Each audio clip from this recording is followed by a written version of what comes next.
so the kettlebell press. This is probably one of my most favorite overhead pressing exercises, and the reason being is because it really requires us to be like locked in and paying attention to our entire body. So just like we talked about in the kettlebell series, we're going to start this movement just like a kettlebell clean.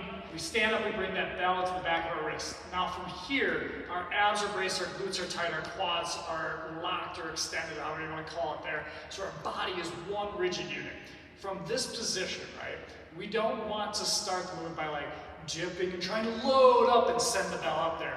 Hold everything tight, squeeze that handle, maybe you can throw that hand off to the outside, and I want you to press that bell overhead, and especially as this gets heavier, right, we think about drawing it back down.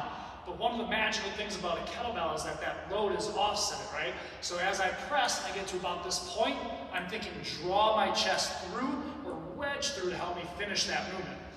The other thing I want you to think about with this is that it's kind of like you're filling a balloon with air when you're doing these presses. At the top, the balloon is the most full. I inhale, hold that, and I'm letting that balloon get compressed, and as soon as it's at my side, I'm using that pressure in my core to take it back overhead. Now, we do have different variations of this as well, too. The closer we get to the ground, the less leaks our body can have, right? So now I'm half kneeling. I can't jump this thing up as much, so I have to keep my glutes tight, abs braced, press, sweep, and then back down again. Same thing if I go full kneeling. Toes are still tucked, glutes and abs are braced, and I press.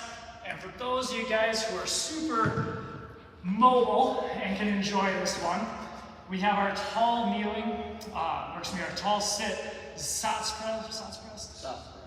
press, or also Z press is another name for it that I've heard it called over the years.